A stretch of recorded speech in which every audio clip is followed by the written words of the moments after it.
an Unspoiled Network podcast. This is Spoil Me, covering The Wizard's Dilemma, chapters 245 to 292. I'm going to give it a try here, kids. Late Tuesday evening and late Tuesday night, Wednesday morning. I'm pretty confident that's correct this time. In these chapters, Nita assists some alien beings with a project of theirs, and she gets some information that she needs on what she might be able to do to help her mother. It's actually pretty compelling. Welcome to Spoil Me.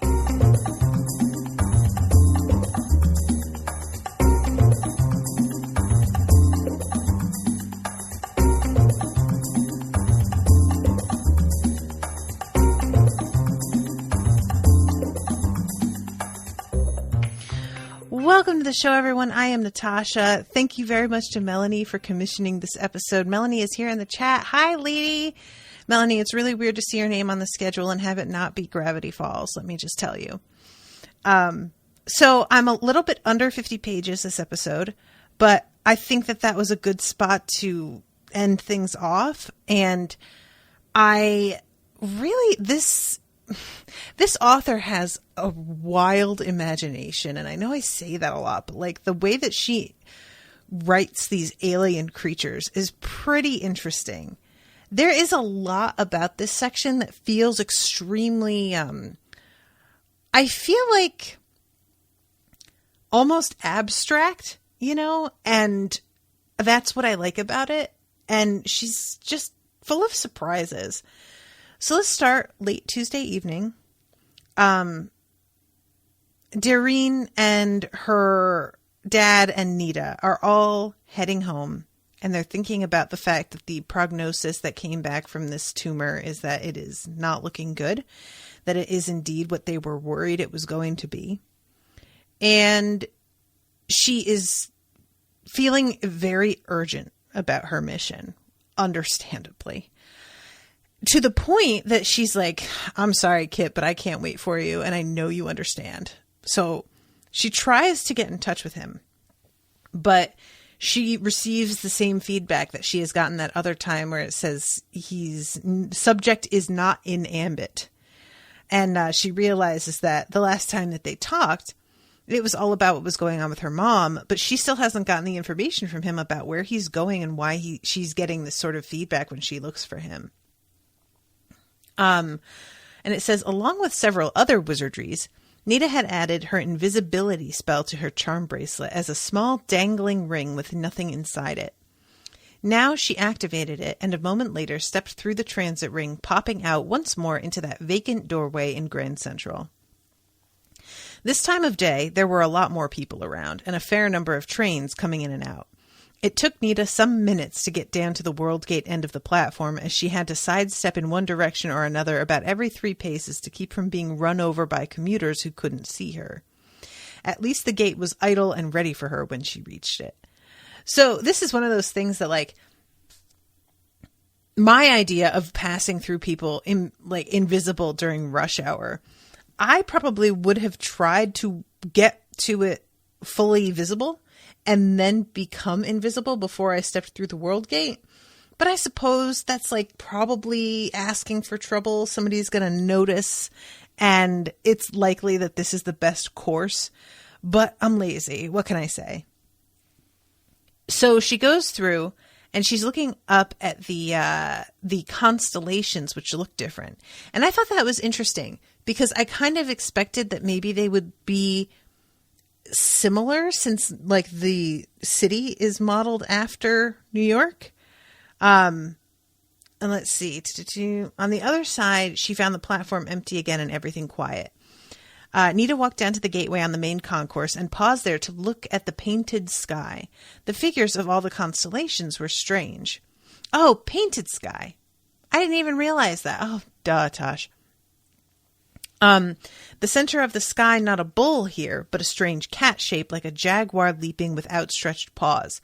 Other odd forms shared the ecliptic with it, lizards and frogs and birds with long curling tails. Even the sky's color was different, a deep violet blue rather than the creamy Mediterranean color of the ceiling that Nita was familiar with. She went up the ramp across the empty, shining floor and past the information booth, which was a brass ziggurat here, and came out into what she first took for early evening. Then Nita got a glimpse of the sun and realized it was afternoon, but in a Manhattan that was definitely not her usual one. So yeah, this is just really cool.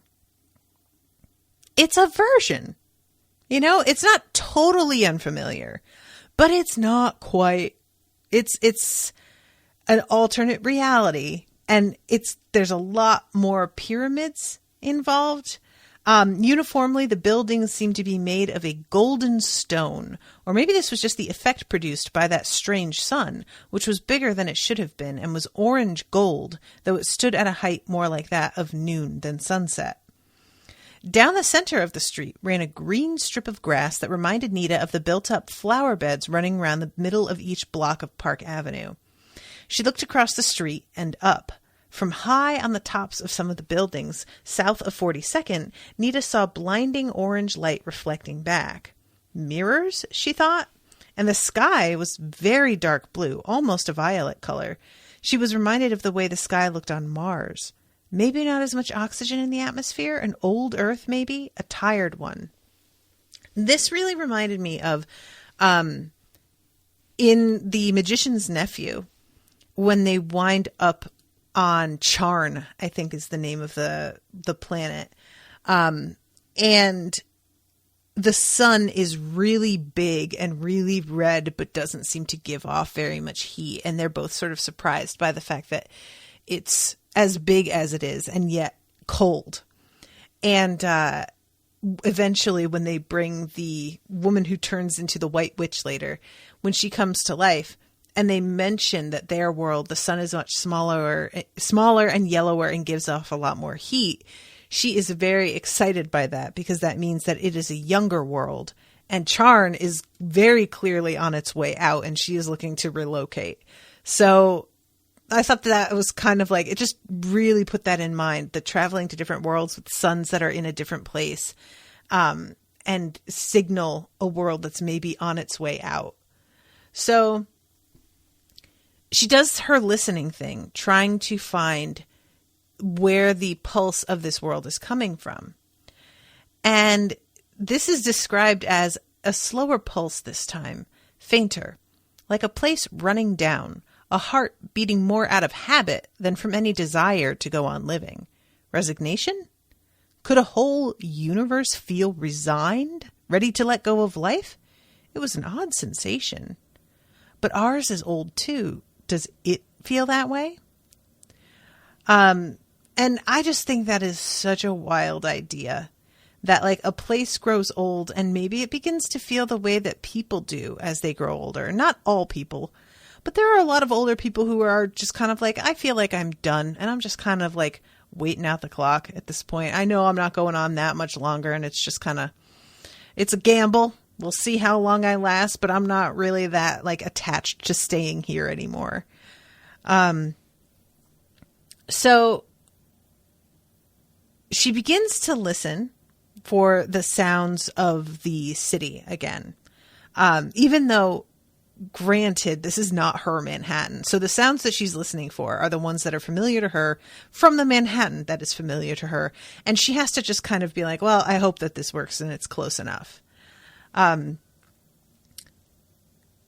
She listened to the wind and let it give her her hints.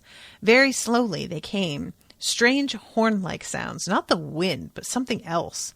Also, the muted cries of birds and animals, the clatter of machinery. Nita put her hands flat on the sidewalk on either side of her, feeling it, listening through the touch. The sidewalk was stone, not concrete. Its gray-black basalt was quarried out of the island itself, brought here in great slabs by mechanical means of which Nita got glimpses. Then carved to size, set in place, and fastened by some physical process that she didn't understand, again sensed only obscurely and at great distance in time. There was a characteristic scent to the stone, sharp, hot. They used lasers on it, maybe? then a glimpse of some kind of crystal. Maybe not exactly the lasers Nita understood, but similar enough. She started to think that this approach might have been typical of the people who built this place, simple techniques and very advanced ones combined, an old science more like wizardry than anything else, and a new science far ahead of anything her own world had. And this world would have been that way because of the way its own universal law ran, a combination of some kind of science actually left over from some other universe. That's weird. With something newer, homegrown, the two sorts of law tangled together but never perfectly melded, the ancient tension between them defining a particular feeling, unique to this world, a vibration like what a wizard could hear in a crystal's heart, a pulse not slow, but actually very fast. What a wild idea! A combination of some kind of science left from some other universe. I really want more information on that and how that works. And I wonder if there's anything like that here on our old planet of Earth as well, you know? There's so much theory on ancient aliens. Maybe it's possible. So she hears this buzz and she thinks that she's got it, and she opens her eyes and gets distracted by something that's like rolling across the street. And I really appreciated the reminder from the author that Nita doesn't have to worry about her safety because this place is like set up so that she can't be hurt. Because for a moment, when she begins to pursue this thing, I was just like, girl, what are you doing? No. But thank you, because I really would have continued on being like, why are you doing this? Until I was reminded. So I appreciated that came right off the top. So she is following it uptown from, let's see, while there was some machine-based life that had become sentient, this didn't look like any member of the various mech life species with which Nita was familiar. From where she'd been sitting, this looked more like a long, stretched-out rollerblade. Weird, but it can wait. So she is following her sense, and she is aware that it's going to be harder this time around. That's the point, right? She's taking multiple tests. They're going to amp up. It's not going to be as easy every time to figure out where the kernel is. So whatever it is that she just spotted rolling along is obviously also heading in the same direction. I didn't realize that this was a potential possibility, that Nita could be competing with other beings for the same kernel, which I have to say doesn't feel entirely fair. Like, I don't know if they are all given the exact same amount of time and they are all dropped into this universe and sort of the universe aligns itself that they are competing at the same time with the same advantages and disadvantages. But it just feels like this thing might have been here and it's getting an unfair head start. I don't know, you know?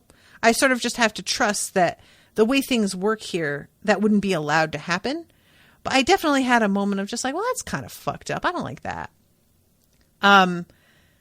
So she follows after this thing and she comes around the corner and realizes that it's not one object. It's a cluster of 5 bluish metallic balls. Most of them looked about the size of tennis balls at this distance, but there were 2 or 3 of them that were larger, maybe soccer ball size. They were approaching the corner of 44th and Lex. As Nita watched, they rolled out onto the ornate pavement of Lexington Avenue, here all covered up and down its shining white length with characters in some alien language, then crossed the avenue and headed east down the street. And I love that she takes a moment to look at the stone that Lexington Avenue is made of. It's like this pearly white stone with lots of colored enamel inlay. And she's wondering what it says. And then she sort of catches herself and she's like, I have this idea that it's some intricate magical, phrase or something, but it might just be the street name. So she heads out at a run after this thing and winds up tripping over the objects, which had been in the act of rolling back up the sidewalk toward her. Nita spent the next 3 seconds trying not to fall, trying not to bang into the beautifully and bizarrely carved wall of the building to her left, and trying not to step on the spheres, several of which were still rolling toward her. She finally got her balance and stood there bracing herself against the wall and breathing hard for a few seconds, while the 5 spherical things, like blue metal ball bearings of various sizes, rolled around her and then paused one after the other. So they greet her in the speech, and she greets them back, and they ask her where the rest of her is. And I really enjoy this because what it turns out is these creatures are all one being. Like, they consider themselves to be incomplete if they are not part of a group. And they all function as one, even though they are separate. And so they ask her, where's the rest of you? Because that is the only way of being that they know. And they assume that she is also multiples. And she has to, like, figure out exactly why they're asking her this question and sort of talk them through it. And I love that one of them finally chimes in and says, look, it's another singleton, that's all. Looks like we're unusual in this neighborhood. The rest of us need to get used to it. It doesn't matter anyway. We're all wizards together. That's the important thing. I love these little guys, honestly. And I was listening to the audiobook for a lot of this, and the audiobook narrator does a really nice job of doing these short clipped voices that are friendly, but definitely sound a little bit odd. And she tries to figure out what their name is, but when they attempt to convey to her what their name is, they do it with music. And apparently she's not great with that. Poor Nita. She's tries to sing it back to them, and they make this sort of discordant, ooh, no, that was not it at all. And she has to kind of apologize and be like, I'm really sorry. I'm not good at that part. So they tell her to call them Pont. In the speech, it was one of the adjectival, is it adjectival or adjectival forms of the word for the number 5. Sure, it's nice to meet you. I'm Nita. And she asks if they're there to practice looking for the colonel. Yes, one of them said. Well, no, said another. What we mean is, we've done this one already, said a third. But the others have a head start and they're running against time, so if you want to get in on it, you'd better hurry. That doesn't feel fair. Others, how many more people are here? Oh, just a few on this run, Pont said. Some of them are repeating a secondary exercise. Their time wasn't good enough the last cycle out. I haven't done this one before, Nita said. Is it hard? How many of these have you done before? Just one. Huh, Pont said. That's not bad. Usually you get a couple between this one and the starter scenario. You must have found the first one pretty quickly. This whole conversation I just love so much. They go back and forth for a while talking about her time, talking about how the manual is very vague, how you kind of learn to ignore the manual when you are in testing mode, even though you are very reliant on it outside of this place. And you figure things out yourselves. I love that they talk to her like she's plural, but you're doing that already. They were looking at Nita's charm bracelet, she could tell. Again, they don't have eyes, so she just sort of can sense when they're looking at her and what they're looking at, but it has nothing to do with being able to actually see them looking. So she says it's another block over and they begin to head out. She asks them as they're going down whether they know what the writing in the pavement is. I think we're lacking the necessary cultural reference. They headed northward past the sleek, polished goldstone frontages of the buildings. It was odd that these had doorways every now and then. There were no windows at street level or lower than about 30 feet off the ground. This feature was doubtless expressive of some truth about this universe, but Nita didn't have the slightest idea what that might be. And I wonder about that, if that is like due to the air, or like, is there, I don't know, that wouldn't really, like, then the streets would be built differently. That can't be.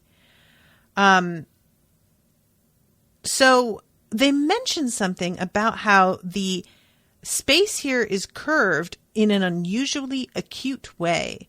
The lack of entasis, and they get cut off, and because they start arguing with each other is the problem. Pont, because there are many of them and they don't always agree with one another, they begin to bicker amongst themselves. And I love when she sort of thinks to herself about how she'll have her arguments with herself in her head. And this just sort of reminds her of an external version of this thing that she is very familiar with, but is still very odd to watch happening. So they say you could put it this way. Without any warning at all, Nita found herself seeing the world the way Pont did. A landscape so alien that she could make almost nothing of it. Everything had a metallic sheen to it, and everything was fluid and in constant motion, running or rolling down one surface or another, and every surface was curved. It was like a world made of mercury, not just silvery, but in 100 different colors. Every single thing Nita could see was shaped like some version of a sphere, tiny or massive, everything either already perfectly spherical or working hard to get that way. There were no straight lines anywhere. Where it could be seen, even the horizon was curved. More than mere vision was involved in what she was perceiving. This space was acutely curved so that its sky seemed to bend down and cover you like an umbrella. It was a perspective both claustrophobic and oddly big, giving you the illusion that you could wrap that universe around you like an overcoat, an absolutely huge one. And she takes a moment because her instinct at seeing the world in this way is to reject it and like push it off her because it's so uncomfortable and unfamiliar. And she's just like, what the fuck, for a second. But then she kind of catches herself and realizes that she should slow down and really look at what she's seeing here and see if she can sense anything different from this perspective than in the way that she normally sees things. The motion had a trend in one general direction. Everything Nita could see, everything that slid or rolled or pulsated around her, had a slight drift toward the direction in front of her, northward and eastward, though a little more eastward than the way she'd originally been heading. Ah, Nita thought. One point of view is good, but a second one from another mind helps you fine-tune your first one. It's like triangulating. Okay, Nita said, and the image of the world as Mercury oozed and flowed away, leaving her looking around her again with relief at edges and straight lines. She listened again for that buzz, heard it, and put it together with the direction in which things had been slipping and oozing. And so they head on. I like that Pont has to check on her and be like, are you okay? Because they know that they kind of startled her, probably. And they reach a canal. And they're sitting there trying to decide how they're going to get across. And she has to point out that there is a bridge. And Pont looks at her with all of itself. You want us to swim? Okay, maybe not. Nita jogged downtown as far as 42nd with Pont rolling hard after her, fast. The bridge arched in a smooth ramp across the water, coming down on the opposite sidewalk, and they all headed north again. Nita could hear the little buzzing whine at the back of her mind getting stronger and stronger, and followed it more quickly while checking her progress against her memory of Pont's view of the world. Pont rolled along behind, arguing genially about their last timing in the exercise and how it might have been improved. So they continue to track things down and discuss about the way that, they have figured out exactly where this is. And the fact that Colonel is in a different place when they do a redo. And one of them says, it looks like somebody has a little surprise for us. Nita gave up trying to figure out what they were talking about and headed toward First Avenue. She stopped at the corner, Pont rolling up alongside her. Nita's sense of the location of the Colonel placed it right out in front of her near where the block of 54th between First and York should have been. But here, there were no streets at all. So she's looking and she's like, what the hell is it? Where? It's pointing over here. And they keep sort of feeling around, and all of a sudden she's like, oh, it's underwater. I'm going to have to dive into the water. And there's a couple of other creatures that are already getting in. One of them, she says, looks like a woolly mammoth.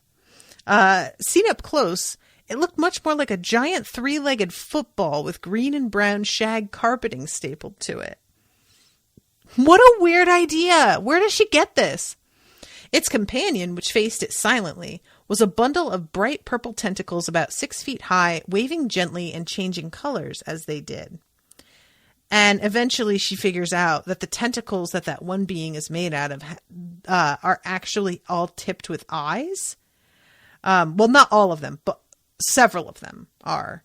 And it's sort of off-putting to her. This creature winds up coming up to her and kind of getting in her face a little bit later, and she feels really weird about it. And there's something regarding the outcome of everything that it comments on, and we'll get there. But it feels vaguely prophetic. So Nita decides to, she flicked the charm bracelet, came up with a charm that was shaped like a little glass bubble, took hold of it, and jumped in. As Nita sank, the air and mass spell came to life around her, holding the water away, but at the same time counteracting the buoyancy of the air she'd brought with her to breathe. Because it was so compact, the spell's validity was limited, but she was sure she'd have time to do what she needed to do. It's almost right underneath me. All I have to do is... And then she saw right under her the sleek form swimming up toward her. So this is this creature that looks like an otter at first glance, but it turns out to have like more arms. And it's got the Colonel already. She is just a tiny bit too late, and it swims past her and practically like winks out at her. It's very pleased with itself and seems very friendly. 24 minutes, the otter creature said, but it nearly didn't do me any good. It turned its long, sleek head to look at Nita. Look what I passed on the way up. And I liked this, that Nita is like this quick on it. It feels like this means something, that she's been able to do these challenges with the speed she has. I don't know. I wonder if that's anything. So she gets introduced to these other creatures. Here's Pralaya, said Pont, indicating the otter. And that's Memin. One of Pont rolled over to the massive 3-legged creature. And here's Dazel. What's the matter with you two? Pont said to them. Why'd you just let Pralaya take the Colonel? I did not wish to dissolve, said a slow, silent voice that seemed to come from Memin in a diffuse sort of way. I did not anticipate the replay of the scenario putting the Colonel underwater. So wild. So they talk about this for a while, and I'm realizing that I'm like only probably 20 pages into the section, and I'm halfway done with my time, so I'm going to have to speed it up. But so much of this part of the story is so weird that I don't feel like I can just sort of gloss over it. I feel the need to describe and read word for word some of the ways that these things are like described and the ways that they talk to each other. So they ask Nita what it is that she's working on. And she says, I'm trying to save my mother's life. And all of a sudden, she feels herself beginning to kind of lose it. And Pont, like, as she stands there attempting to keep it together, Pont says, Why are we keeping them standing here like this when they're distressed? It's all too new for them. Come on, everyone.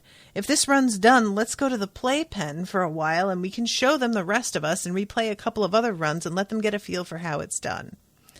I really like how caring they are. You know, they all just like want each other to succeed, and they seem to have like a pretty sportsmanlike attitude about all of this. And they say there's more to the sheaf of universes and dimensions than just places to play hunt the kernel. Come relax, tell us the why of what you're hunting, and maybe we can help with the how. Instantly, the world faded around them all and vanished. So they appear somewhere else that has sort of a white floor, ground, whatever, and the space around them is pretty dark. And it's described as being weirdly flatter than the other place was. You could practically see the ruler lines embedded in everything. Next to her, sitting up on its hind legs, Pralaya made a little raspy chuckle. It's a good thing it never rains here. You'd go crazy waiting for the water to run off. Don't know what you're complaining about, Pont said. Lovely place this. No ups, no downs. Paradise. You always could find a square thing where a round one should be, Pralaya. What a weird, like, this is what I really like, is that this author comes up with these creatures and she makes them very wild and alien feeling. And then she makes sure that their perspective when they discuss things is reflecting what they are. She puts a lot of thought into that, it feels like to me.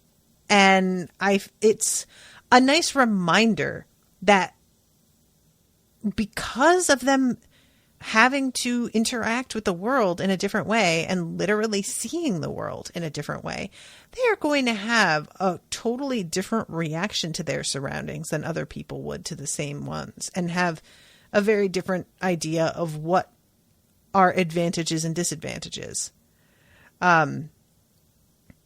So let's see. Pralaya talks about how the Pont, I think, that Pont and her, is Pralaya a she? No, Pralaya is a he. Pralaya is talking about how they are neighbors. We started running into one another pretty frequently in here when I began this series of workouts. If you're here more than once or twice, you'll start recognizing the present batch of regulars pretty quickly. I think it's going to be more than once or twice, Nita said. I don't have much time left, and I'm a long way from where I need to be. And Pralaya asks her if she can feel the kernel. And she's like, really? Here? Because she doesn't think that this is a practice universe. She thought that this was like a separate area. And Pralaya says, you've got to learn to sense it without stopping and concentrating, because there are going to be times where you are not given the time on the clock to stop and pause. And the interference of her other senses as she's continuing to move and try and hear it is very frustrating initially. It was hard to do while your other senses were interfering, but this discovery obscurely annoyed her. She could just hear Doreen saying, "Can't walk and chew gum at the same time, huh?" The annoyance focused her just enough to let Nita hear the kernel just for a second as a sort of difference in texture in the feel of the local space. It's right there in front of us in the middle of everybody. Not bad, Pralaya said. This kernel's tough to sense. It's a fairly low power one. We usually keep it locked in one spot. There are so many of us in and out of this space that no one feels like hunting for it every time. And so, yeah, this turns out to be like kind of a hangout area where they go to like rest, because occasionally when they finish one of these test runs, they will be so exhausted that they aren't even able to world gate correctly to get home. So they have to take a breather before they head home again. So there's another description of all of these creatures, various types, on all of these weird pieces of furniture. I know I use the word weird a lot this episode, and I'm sorry. Unfamiliar, unusual pieces of furniture. And there are more of the little metal balls like Pont. A lot of the present class of practicers are here. Here are Lazale, they're in from Dorant, and that's Nerissaet, they're from Algavred 11. Watch the Tales. And that's Buerdi, they're from Ilt, and this is Kiv. It went on that way for a while, and Nita despaired of remembering more than a few of the wizards' names, let alone those of planets or universes. But shortly, she was surrounded by people talking in the speech and arguing amiably about the best way to find a world kernel in a hurry, and someone brought her what she at first thought was a glass of water, except that there was no glass involved, just the water, holding a tumbler shape by itself. Pralaya raised his eyebrows in amusement as he caught her glance, waggling them in the general direction of the kernel where it sat on the coffee table. Apparently, the kernel in the playroom was often used for just that, play. So Nita is hanging around and listening to, as she puts it, the gossip. She's got the hot goss. And she's realizing that, like, just sitting here and listening, she will be able to pick up a lot of useful information that could potentially come in super handy with helping her mother. Nita actually had worked up her courage enough to ask a few questions of the most senior of the group that had collected around her. A wizard called Evrius, who looked more like a giant spiny python than anything else, when her attention was suddenly grabbed by someone walking by at the edge of the group. But what really got Nita's attention was that it wasn't an alien. It was a pig. It wasn't one of the spotty breeds, but plain pink-white, with bristles that looked slightly silvery in this light so that it glinted a little. And they introduce her to the Transcendent Pig, which is apparently a being that she has heard of, and which there is one established acceptable greeting to give, which is really strange. I don't remember if we have gotten information about this before that I've forgotten, or if this is a totally new thing that's just sort of being dropped on us and we're meant to accept it. But it's so... The pig stepped toward her, and she saw that little shining ripples seemed to spread out in the floor from where it stepped, as if solid things went briefly uncertain where it trod. About 6 possible responses to what Everest had said now went through Nita's head, but fortunately, before she blurted one of them out, she remembered the right one. She looked down at the pig and said, "What's the meaning of life?" The other wizards chuckled, or hissed, or bubbled with laughter, and the pig gave Nita a wry look out of its little piggy eyes. "I'll tell you the meaning of my life," it said, "if you'll tell me the meaning of yours." That might take a while, even assuming I knew." "It would for me, too," said the pig. "So let's put it aside for the moment. Come on, sit down. Make yourself comfortable."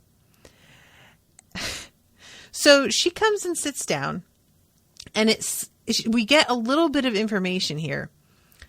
The pig is classified as one of the, quote, insoluble enigmas, a sort of creature that fell somewhere between wizards and the powers that be.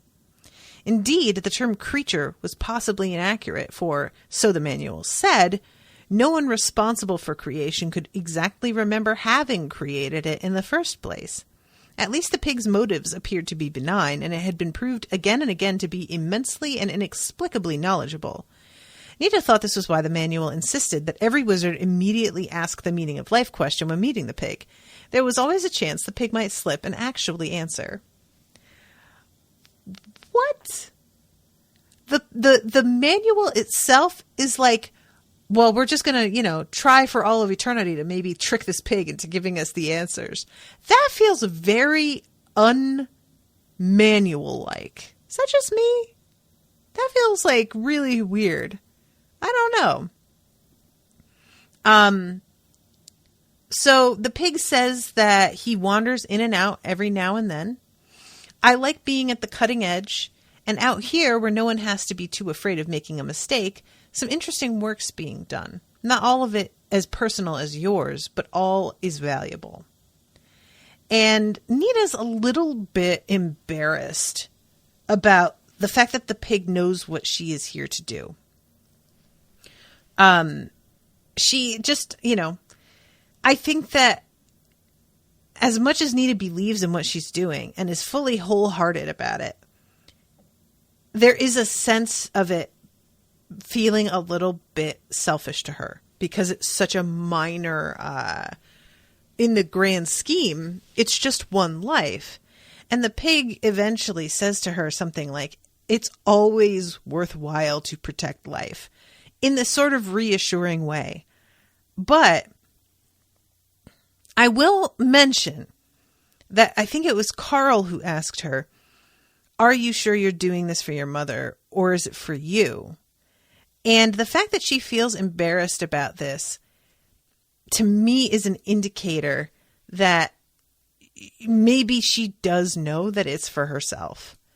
I don't know. We'll see, because I feel like that's something that she's going to have to reckon with by the end of this book, is deciding whether or not this is for her or her mom, and being more honest with herself about that than she has been up till now.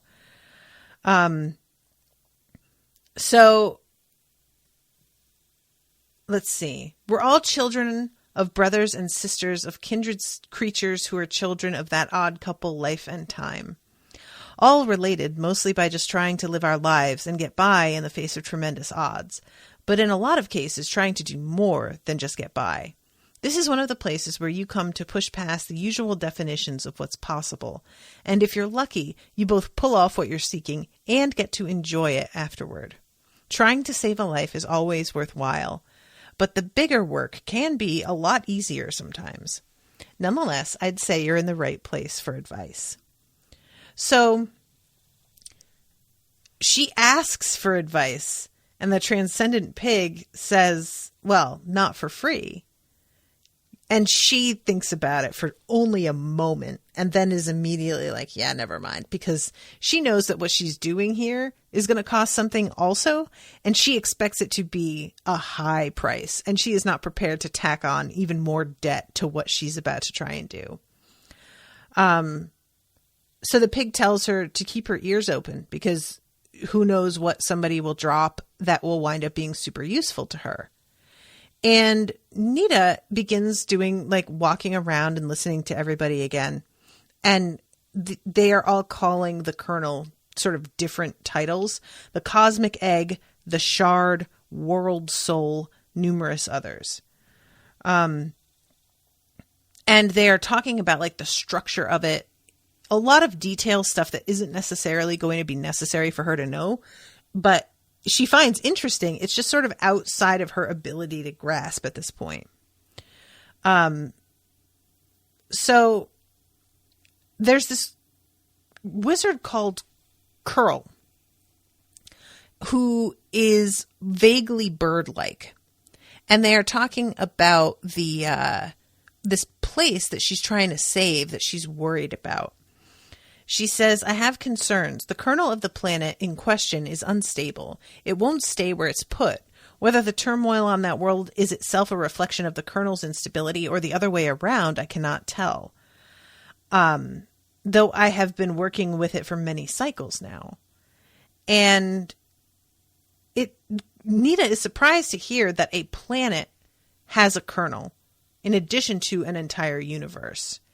And Curl is like, yeah, it's not nearly as complex and intricate as a universe one, but they definitely exist. And if they're not handled carefully, they can pretty easily be damaged or as she puts it, deranged.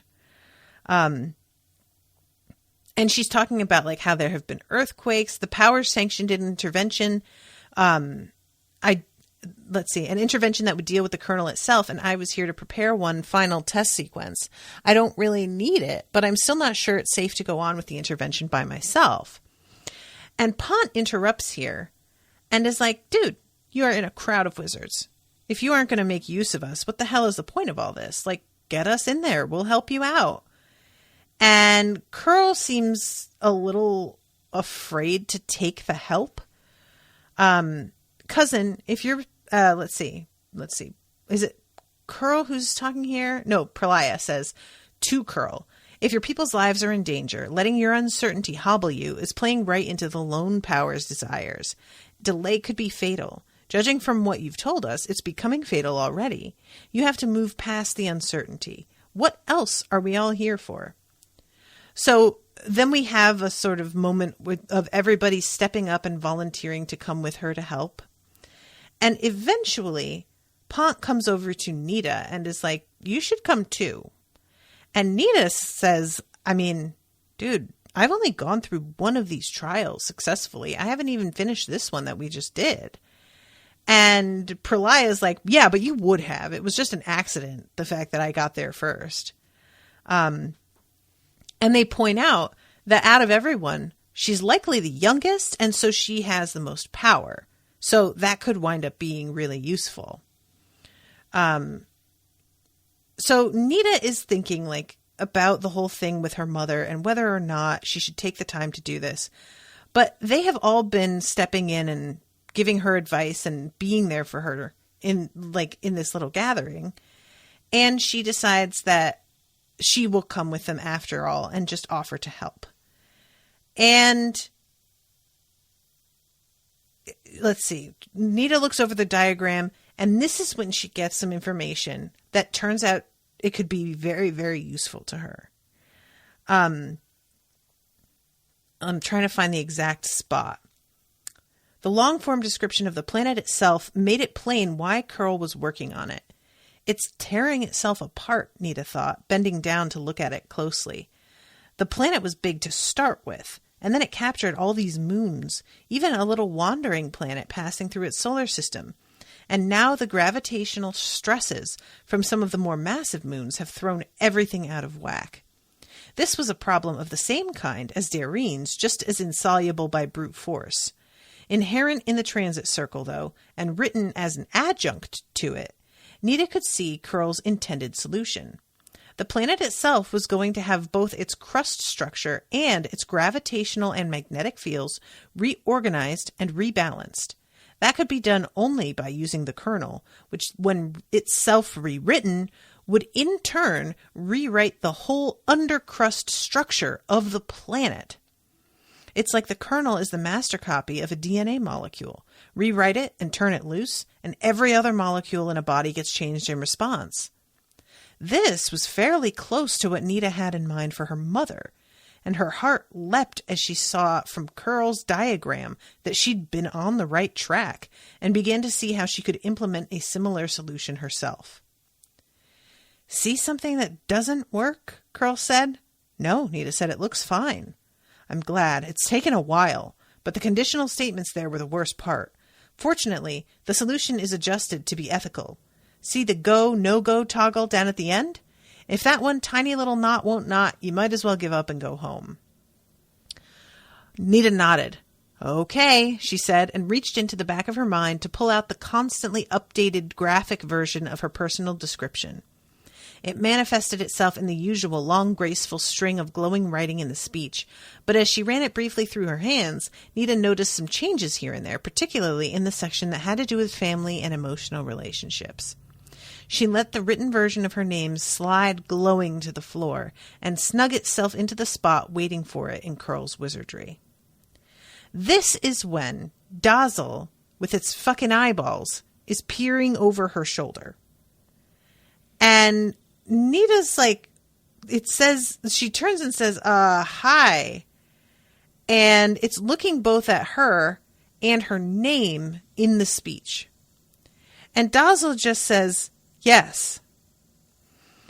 It said nothing further, but more and more of its eyes curled down in front of her to look at her name, where it lay glowing against the white floor, until only I was left still, until only I was left still looking at Nita, hanging there on its thin, shiny pink stalk about 3 inches in front of her nose.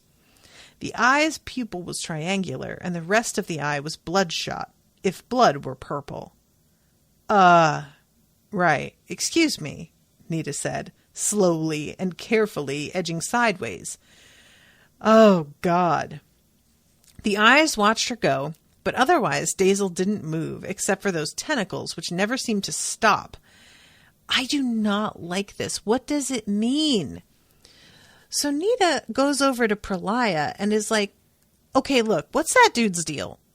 Because it kind of freaked me out. And Pralaya's like, yeah, I'm not sure. He does tend to like stare. I think maybe he's got multiple brains. I asked him once if there was something bothering him, but the answer didn't make much sense. Nita shook her head, but the speech always makes sense. If you're using it with the intent to be understood, yes. Whatever. It's not my business. Nita was starting to feel boorish at having even mentioned it. These people were, after all, wizards, except for the pig, and had all been extremely kind to her. Never mind, she said. Probably it is just me. So much has been happening. And at this point, Pont is like, okay, no, what's going on? And it turns out that Pont is pointing at Dazzle. They said that they were leaving. We said, go well. And they said, some of us may, but one of us will not. Nita and Pralaya and all of Pont looked across at Dazzle, whatever. It gazed back at them with some of those waving eyes, then vanished. I dislike this greatly. I don't know what it is or what it's doing, what it's trying to say. I would appreciate if it were more direct. I just don't like it. Okay? So that's that. So they get pulled into this wizardry, and Nita realizes that it's something that she has never done before. She's super unfamiliar with. She hasn't practiced at all. But it turns out to kind of not matter. She just makes sure that the atmosphere around herself is all set. That's really the main thing that she needs to do. And it turns out to be a good thing, because when they pop up in this other place, it's very clear that the air around them is super acidic, and it would have been very, very bad for them. The other wizards looked around with dismay. There has been a lot of discharge of poisonous gas into the atmosphere because of the earthquakes, Curl said. It's getting worse all the time. And then Curl said, this is where I left the Colonel. I was hoping it would stay anchored near the planet's magnetic pole, but as you see, it's gone again. So Nita is really listening here, even though there's like wind and snow and all of this weirdness happening. And as she does so, she's like, are you sure it's gone? Because I hear it, I'm pretty sure. And she says, Pont, can you help me out here and do what you did before? So she uses Pont's alternative point of view with the, everything being like spherical. Nita didn't fight the perception, but leaned into the curvature, staring around her, listening. All the others were doing so too, Nita could tell, though her perceptions of them were conditioned by Pont's. All the other wizards looked spherical, though in all different ways, as distinctive as basketballs from soccer balls from baseballs. Some hint of Curl's flamboyant colors showed in the tight and elegant way she curved space around her, as did Memmin's slightly slow and scattered personality in a sphere that was a little diffuse in the way it reflected its surroundings, as did Pralaya's in a neat and compact roundness. Nita could sense everyone using their own wizardry-altered senses to search through the space around them for the Colonel, as she was doing. And then all of a sudden she feels it moving downward. The fact that it's moving is rather alarming. And she says, Pralaya, can you do what Pont's doing here? If 3 of us, or you and I and however many of Pont there are, all look at the same time. And then the world changed again. The icy golden surface beneath them was still the same, as was the wind howling past. But now the wind had a voice, eloquent, upset. Nita's companions were once more wearing forms that looked much like Nita's own way of seeing them, but with something added. Now there were depths of texture and mind that hadn't been there before, as if you could put out a hand and feel thought, warm like fur. A livelier, more animate sense of the others than Pont's slightly chilly perception. Maybe it's because Pralaya and I are both mammals, Nita thought, or something like mammals. In the moment it took her to see through Pralaya's eyes and mind, Nita perceived many things quickly. Glimpses of a blue-green forested homeworld with much water running under the shadows of the trees, a golden-eyed mate with an amused look, pups tumbling and squeaking in some dimly lighted den, a warm and affable outlook on a world that felt challenging and complex but basically friendly. Then everything steadied down to ice and snow and complaining wind again, and one more sense of the Colonel, sharper and more precisely targeted, something trickling, running down under the ice where it was warmer and liquid was possible, where heat and other energy channeled narrowly up through the veins in the crust, and that fizzing, writhing, unbalanced knot of local law was burrowing down deep. So, Curl is just so irritated. Oh, okay. So it did basically stay put, except it didn't. This fucking thing is basically what Curl said. Like, it figured out a fucking loophole. Of course it did. Let's fucking go after it. If it gets itself down into the mantle in this state, it'll derange the whole place before we can operate on it.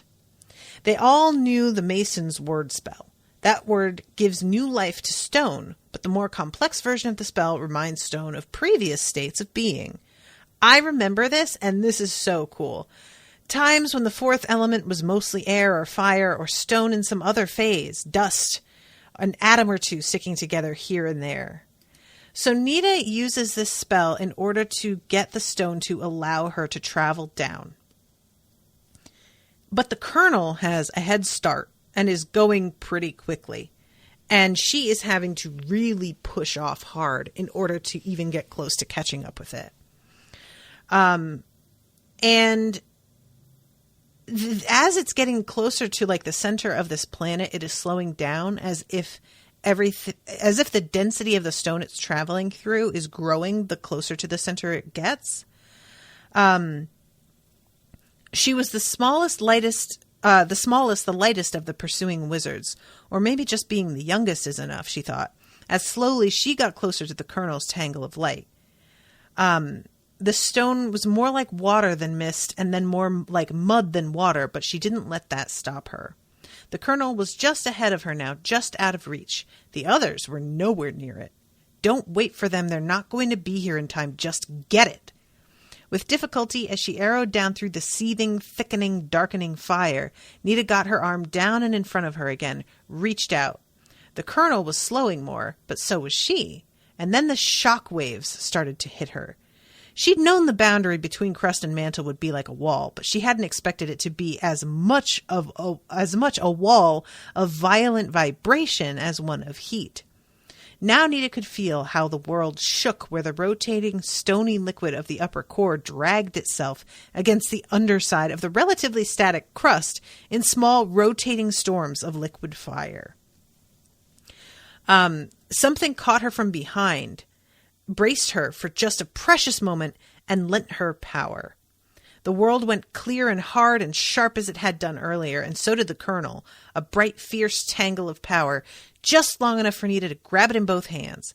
It fought her, unstable and willful, as Curl had warned her, jumping and bucking and stinging in her hands as if trying to get away. Nita wouldn't let it, wouldn't drop it. So they are down there, and she's like barely holding on to it. And it's like, where's Curl? What does she want to do with this thing? What do I do? And Pralaya is still continuing to feed her strength. And Nita's like thanking her lucky stars for that, because she's fully aware that if Pralaya wasn't here, she would likely not have been able to maintain her hold on this thing. So an eye blink later, Nita was seeing the Colonel as Curl saw it. Complex and dangerous, yes, but not too much so to never be mastered. Curl had been studying this problem for a long time, and she was ready. Those delicate little claws sank deep into the force crackling knot of that world's heart and froze the Colonel's processes in place for just the few seconds it would take to enact what Curl had been planning all this while. Nita could see and feel how she was doing it, how Curl was reshaping the way the Colonel called for the planet's upper mantle and lower crust to interact. And so she does this whole thing, and she's watching it, and Nita is telling herself, I am so glad I came, because she is realizing, all of what Curl is doing here is almost exactly what she is going to need to do regarding her mother. So Curl turns all of the, basically she flips the power switch after she's installed everything. A roar, a rumble all around as the energy flows tried to hang on just a little longer.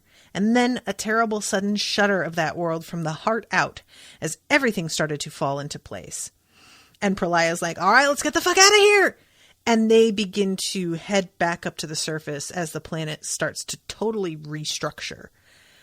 And it takes a while to get out of there, and they are all exhausted by the time they get to the surface and are just sort of gasping out in the air, even though they're in their individual sort of atmospheres. Nita saw Curl stagger to her long, thin feet, fling her wings up, and shout into the snowy air one long sentence in the speech. The ground reared up, and Nita found herself sliding sideways down a slab of ice. Everything went dark, then bright, the recall spell grabbing Nita and all the others and dumping them unceremoniously back onto the floor of the playroom. I don't have any time left, so I'm just going to have to say that Curl assures her, Nita, that everything has worked the way it is meant to, and it's going to take some time for everything to quiet down and become stable again, but she knows that it definitely worked. So Nita says that she's going to be coming back tomorrow to try out what Curl did, and she heads home. But when she gets home, she finds her father sitting by the phone with the receiver in his hand, still beeping, like he got, obviously, a really bad call that disturbs him so much that he hadn't even thought to hang the phone back up. And he says, Mom had some more seizures after we left. They got them to stop, but it took longer this time. Honey, she's got to have that surgery as soon as she can. It's still going to be Saturday? Yes, but is that going to be soon enough? So Nita tries to tell him, I think I'm going to be able to help, but it's really clear her father doesn't really buy it. And he doesn't want to hurt her feelings. He doesn't want to act like he doesn't have faith in her, but I think also just don't want to get your hopes up, And she tells him to head to bed because if Mom sees him so exhausted, it's going to worry her. And he looks at her and says, you really do remind me of her sometimes. You two nag in exactly the same way. And that's one of those things that sounds like kind of snotty in the moment, but you know that they mean that in an affectionate way. And that kind of got to me. And that is the end of the chapter. So I underread this time because I knew it was going to take forever to get through all of the weirdness in these two chapters. So hopefully you guys are cool with that. So yeah, thank you again, Melanie, for commissioning this. Thank you guys so much for listening. I hope you're enjoying the coverage. This book is wild. And I will see you again soon with a new episode. Until then, toodaloo, motherfuckers.